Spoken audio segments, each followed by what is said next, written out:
नमस्कार दोस्तों, हमारे इस चैनल पर आप सभी का स्वागत है। अगर आप भी भगवान श्री कृष्ण के भक्त थे तो कमेंट में जय श्री कृष्ण जरूर लिखें। ऐसे ही शास्त्रों से जुड़े बातें जानने के लिए चैनल को सब्सक्राइब करके हमारे इस परिवार का हिस्सा बने। अगर आपने पहले से ही चैनल को सब्सक्राइब कर रखा है तो हम आपका दिल से शुक्रिया अदा करते हैं। आशा करते हैं आपको वीडियो पसंद आएगी। तो चलिए शुरू करते हैं आज की प्रस्तुति। दर्शकों, ये 3 बातें अपने भेजे में बिठा लो, रंग से राजा बन जाओगे।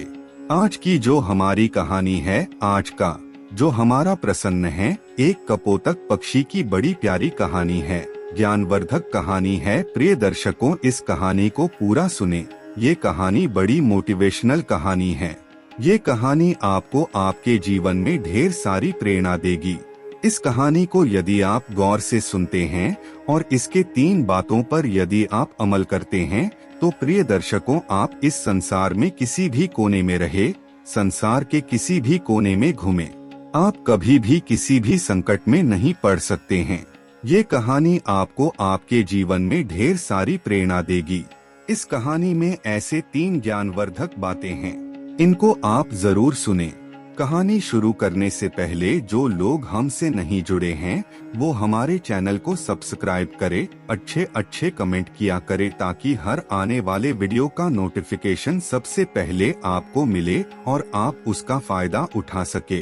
प्रिय दर्शकों, हमारे इस चैनल में हम रोज नए ज्ञानवर्धक कहानियाँ, नई चर्चा लेके आते रहते हैं। शुरू करते हैं प्रिय दर्शकों आज की प्यारी सी कहानी। ये प्यारा सा वीडियो। एक जंगल में 2 कपोतक पक्षी रहते थे। बारिश का मौसम था, जिनमें झिरमीर बारिश बरस रही थी। तब दोनों कपोतक पक्षी एक वट वृक्ष के खोखले में जाकर बैठ जाते हैं। दोनों वट वृक्ष के खोखले में बैठ जाते हैं और बारिश मूसलाधार बरसने लगती है। तभी उनके पास एक तीसरा कपोतक पक्षी उड़ता हुआ और भीगता हुआ आता है और उनसे कहता है कि थोड़ी जगह मुझे भी दे दीजिए, मैं बारिश में भीग रहा हूँ। लेकिन उस वक्त वृक्ष के खोखले में इतनी पर्याप्त जगह नहीं थी कि 3 पक्षी आ सके, क्योंकि दोनों पहले बैठे हुए थे। क्योंकि इतनी पर्याप्त जगह थी जिसमें दोनों बैठे हुए थे। अब वो तीसरा पक्षी उड़ता हुआ आता है और उनसे जिद करने लगता है और उनसे कहता है कि आप मुझे थोड़ी जगह दे दीजिए, मेरी सहायता कीजिए। जब दोनों पक्षी जो पहले से बैठे हुए थे वो इनकार कर देते हैं। वो कहते हैं कि यहाँ पे इतनी पर्याप्त जगह नहीं है जो हम आपको बिठा सके। तब वो भींगता हुआ पक्षी कहता है कि तुम मूर्ख तो नहीं हो जो मुझे जगह नहीं दे रहे हो। तब वो दोनों पक्षी कहते हैं कि भाई, हमारे पास इतनी पर्याप्त जगह नहीं है, हम दोनों ही बड़ी मुश्किल से इसके अंदर बैठे हैं। लेकिन फिर से वो कहता है कि तुम दोनों ही मूर्ख हो। वो दोनों पक्षी फिर से कहते हैं कि भाई, यदि हमारे पास जगह होती तो हम आपको जरूर बिठाते, लेकिन आप खुद देख लीजिए, हमारे पास इतनी पर्याप्त जगह नहीं है कि हम आपको बिठा सके। अंतर वो भीगता हुआ कपोतक पक्षी उन पक्षियों के ऊपर जाकर बैठ जाता है। तब वो दोनों पक्षी उसको धक्का मार के और फिर से नीचे गिरा देते हैं। वह फिर से नीचे से उड़ता है और फिर कहता है कि तुम दोनों बिल्कुल मूर्ख हो, और फिर से उनके ऊपर जाकर बैठ जाता है और फिर से वो पक्षी उसको धक्का मार के नीचे गिरा देते हैं। प्रिय दर्शकों, इसी तरह काफी देर चलता रहता है और वो उड़ता हुआ पक्षी उनसे बार बार कहता है कि तुम दोनों मूर्ख हो, तुम दोनों सबसे बड़े मूर्ख हो। हर बार वो इसी बात को कहता।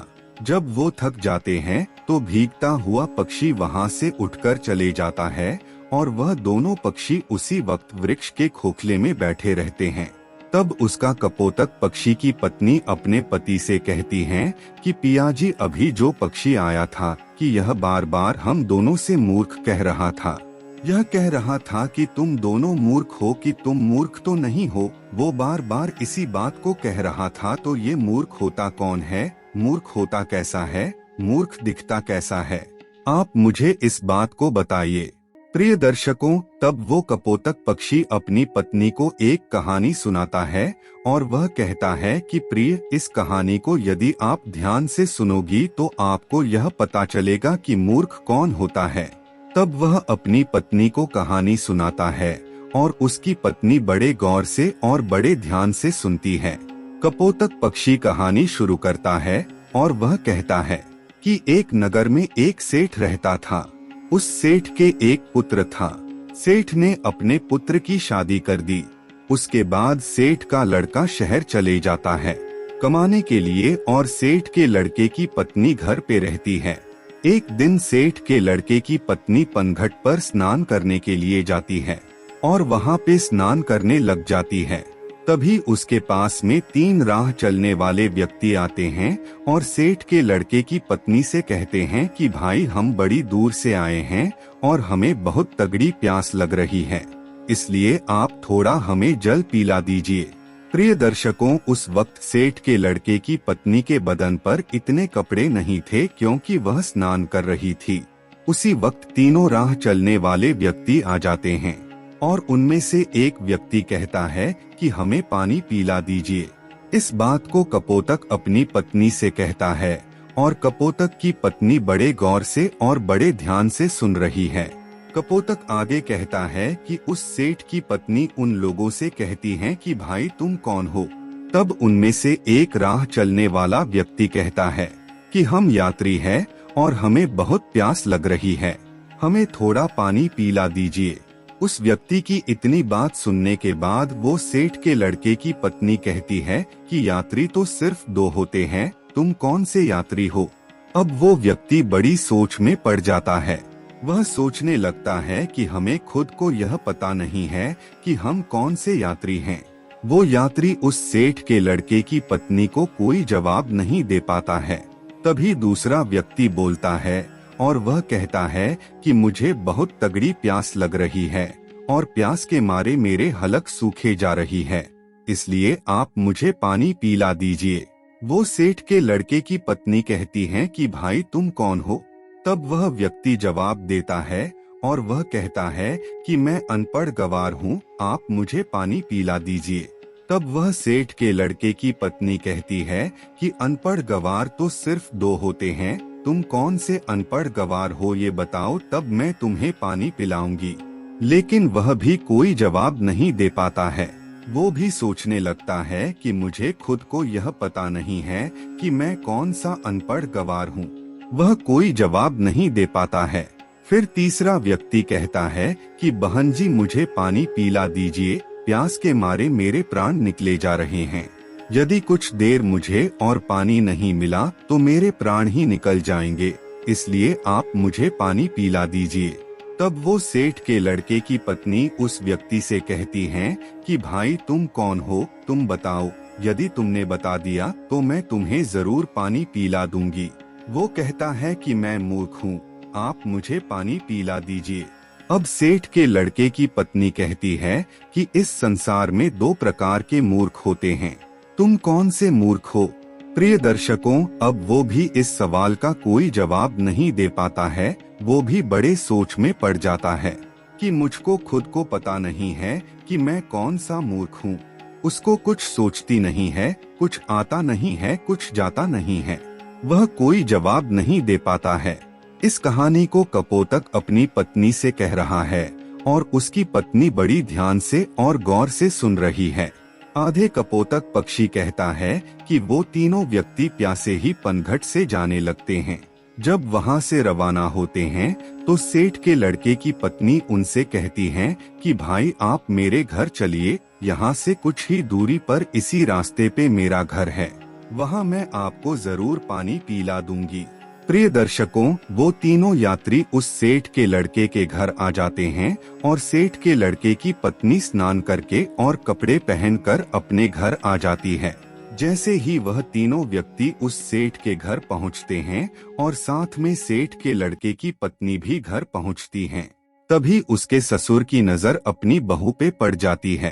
तब उसका ससुर सोचने लगता है कि मेरी बहू की इन मर्दों के साथ घूम रही है, इसका पति विदेश गया हुआ है, इसका पति बाहर गया हुआ है कमाने के लिए और ये पराये मर्दों के साथ घूम रही है। इसी बात को वह सोचने लगता है। उधर सेठ के लड़के की पत्नी उन राहगीरों को अपने घर ले जाकर उनको पानी पिलाती है और तीनों को पानी पिलाकर वहां से भेज देती है और उनसे कहती है कि भाई, मैंने तुम्हें पनघट पे पानी इसलिए नहीं पिलाया क्योंकि मैं स्नान कर रही थी और मेरे बदन पर इतने पर्याप्त कपड़े नहीं थे जो मैं तुम लोगों के सामने आ सकूं। इसलिए मैंने तुम लोगों से इतने कठिन सवाल पूछे हैं। मेरा ऐसा कोई मतलब नहीं था कि मैं तुम लोगों को पानी ना पिलाऊं, इसीलिए मैं तुम लोगों को अपने घर पे लेके आई हूं और यहाँ पर तुमको पानी पिलाकर भेज रही हूं। अब आप बड़े प्यार से पानी पीजिए और अपनी राह चल दीजिए। तीनों राहगीर पानी पीकर वहाँ से चले जाते हैं। प्रिय दर्शकों, उधर सेठ के लड़के की पत्नी का ससुर सोचने लगता है कि मेरी बहुमत चलन है, मेरा लड़का बाहर काम करता है और यह पराये मर्दों के साथ घूमती है, पराये मर्दों को अपने घर पे लेके आती है, मेरे घर पे लेके आती है। यही सोचकर वो दुखी होता है। अब वो सोचने लगता है कि यदि किसी व्यक्ति में बीमारी आ जाए तो उसका उपचार जरूरी होता है। यदि उसका उपचार नहीं किया जाए तो बीमारी उसके रोम रोम में रंग जाती है और बाद में बड़ा मुश्किल होता है।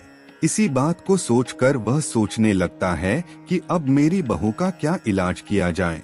यह भी बदचलन हो गई है, बदमाश हो गई है, पराये मर्दों के संग घूमती है और उसका पति बाहर रहता है, इसलिए ये बिगड़ चुकी है। अब इसका इलाज किया जाए तो क्या किया जाए। अब वो सोचने लगता है कि क्यों ना मैं इसका फैसला राजा से करवाऊं। तो प्रियदर्श को इसी बात को सोचकर उस महिला का ससुर राजा के दरबार में पहुंच जाता है और राजा को यह सारी घटना सुनाई देता है। तभी राजा अपने सैनिकों को आदेश देता है कि जाओ, सेठ के लड़के की बहू को तुरंत दरबार में हाजिर किया जाए। प्रिय दर्शकों, इस बात को कपोतक पक्षी अपनी पत्नी से कह रहा है और उनकी पत्नी बड़ी ध्यान से और बड़े गौर से सुन रही है। तभी राजा के सैनिक सेठ के लड़के की पत्नी के पास आते हैं और उनसे कहते हैं कि तुम्हें राजा ने तुम्हें महाराज ने दरबार में हाजिर होने का हुक्म दिया है और तुम दरबार में चलो। तभी सेठ के लड़के की पत्नी कहती है कि भाई, आप सबसे पहले अपने राजा से यह पूछ करके आइए कि उन्होंने मुझे किस रूप में बुलाया है, बेटी के रूप में बुलाया है या बहू के रूप में बुलाया है या माँ के रूप में बुलाया है, किस रूप में उसने मुझे दरबार में बुलाया है।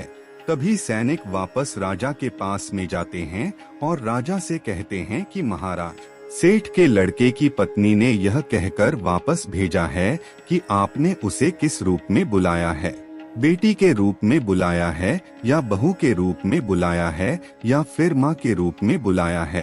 तभी राजा बड़ा सोच में पड़ जाता है कि अब मैं बोला वो तो किस रूप में बोला। राजा अपने मंत्रियों से सलाह लेता है तो मंत्री उसको सलाह देते हैं कि महाराज, सेठ हमारी नगर का सेठ है और इसके बेटे की बहू हमारी भी बहू लगती है, इसलिए आप उसको दरबार में बहू के रूप में बुलाइए। तभी राजा अपने सैनिकों को आदेश देता है और कहता है कि पालकी लेकर जाओ और बहू के रूप में उसको लेके आओ।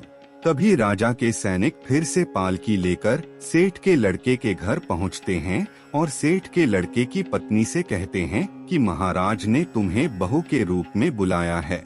प्रिय दर्शकों, इस बात को कपोतक पक्षी अपनी पत्नी से कह रहा है और उसकी पत्नी बड़े गौर से सुन रही है। सैनिकों की इतनी बात सुनने के बाद सेठ के लड़के की पत्नी तुरंत पालकी में बैठ जाती है और सैनिक पालकी उठाकर राजा के दरबार में ले जाते हैं। सेठ के लड़के की पत्नी राजा के दरबार में हाजिर हो जाती है। तब राजा उसी सवाल कहता है, क्या तुम चरित्रही हो? तुम्हारा पति विदेश कमाता है और तुम पराये मर्दों के संग घूमती हो। ऐसा हमारे राज्य में नहीं हो सकता। यदि आप ऐसे काम करोगी तो हमारे राज्य को छोड़कर जाना पड़ेगा या फिर तुम्हें सजा दी जाएगी। राजा इतनी बात कहता है तब सेठ के लड़के की पत्नी राजा को जवाब देती और कहती है कि महाराज, मैं एक पतिव्रता स्त्री हूँ, मुझ पर कलंक लगाने से पहले आप थोड़ा सोच लीजिए। क्या किसी प्यासे को पानी पिलाना, किसी भूखे को भोजन खिलाना कोई अपराध है? यदि आपके राज्य में ऐसा संविधान है कि किसी भूखे को भोजन खिलाना या प्यासे को पानी पिलाना अपराध है, तो हाँ, मैंने अपराध किया है और ये अपराध मैं बार बार करूंगी। इतनी बात सुनने के बाद राजा बड़ा चिंतित होता है और राजा कहता है, क्या आप मुझे पूरी बात विस्तार से बताइए कि बात क्या है। तब वह महिला सेठ के लड़के की पत्नी राजा को पूरी सच्चाई कहती है कि महाराज, मैं पनघट पे। तभी 3 राह चलने वाले व्यक्ति आते हैं और वो कहते हैं कि हमें प्यास लग रही है, हमें पानी पिला दीजिए। उस वक्त मेरे बदन पे इतने पर्याप्त कपड़े नहीं थे कि उनके समक्ष में खड़ी होकर उनको पानी पिला दूं। इसलिए मैंने बैठे बैठे उन लोगों से इतने कठिन सवाल पूछे हैं कि वो जवाब नहीं दे सके। उसके बाद उनको मैंने अपने घर भेजा। उसके बाद मैं कपड़े पहनकर अपने घर आई। घर आने के बाद उन लोगों को मैंने पानी पिलाकर वहां से भेज दिया। अब इसमें मैंने गलत क्या किया है? उस महिला की इतनी बात सुनने के बाद राजा कहता है कि तुमने ऐसे कौन से कठिन 3 सवाल पूछे, वो सवाल हमें भी बताइए। जब सेठ के लड़के की पत्नी को 3 सवाल राजा के समक्ष रखती है तो राजा भी बड़ा सोच में पड़ जाता है। राजा के अंतरिम मंत्री भी सोच में पड़ जाते हैं। उनसे भी इन तीनों सवालों के कोई जवाब नहीं लगते हैं। अंत में राजा परेशान हो जाता है और तीनों सवालों के उत्तर जानने का बड़ा इच्छुक होता है। तब वो राजा सेठ के लड़के की पत्नी से कहता है कि बहुरानी, हमको इन प्रश्नों के उत्तर नहीं आते हैं। हमारे किसी भी विद्वान पंडित के पास इन प्रश्नों के उत्तर नहीं हैं। हमारी किसी भी मंत्री के पास इन प्रश्नों के उत्तर नहीं हैं। तो फिर आप ही हमें इन प्रश्नों के उत्तर बता दीजिए।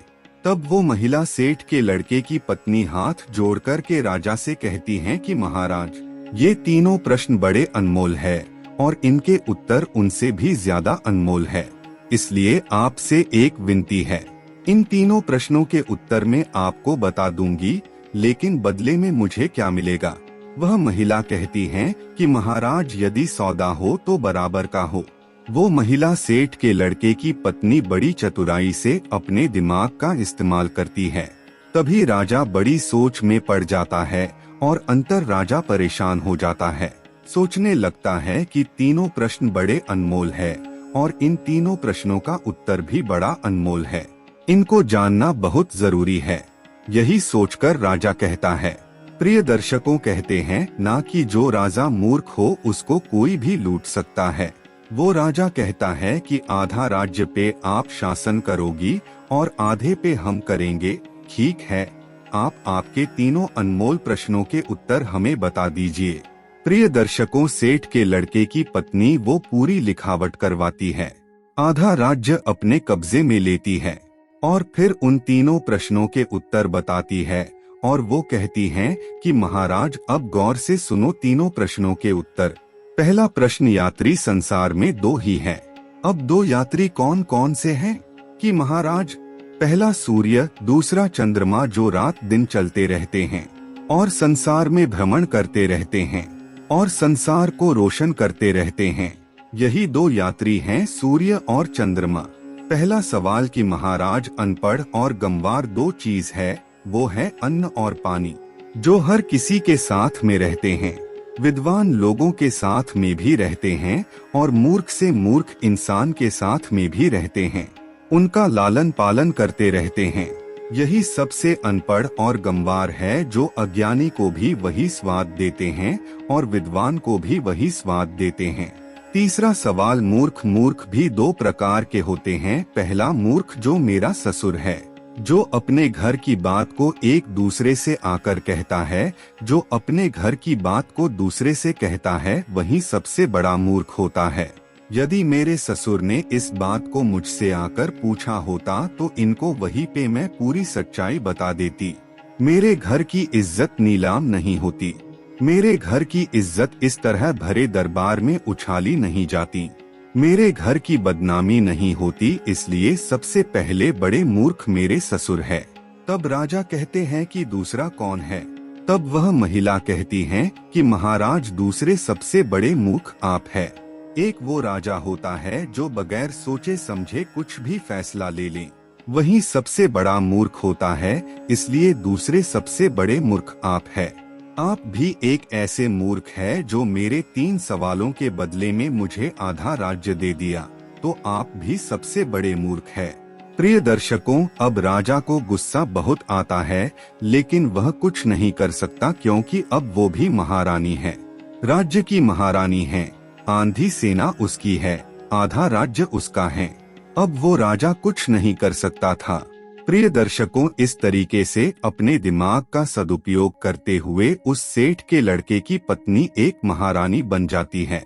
तब कपोतक पक्षी अपनी पत्नी से कहता है कि प्रिय, सबसे बड़ा मूर्ख वही होता है जो अपने घर की बात को बाहर निकाल दे, अपने घर की बात को अन्य लोगों से कहें, अपने घर की बात को एक दूसरे से कहता रहे, अपने घर की बात को अपने घर में ना रखें। वही सबसे बड़ा मूर्ख होता है। और दूसरा मूर्ख वो होता है जो किसी के कहने पर भी अपना सब कुछ लुटा दे। यह 2 प्रकार के ऐसे मूर्ख होते हैं, इनका कुछ नहीं हो सकता।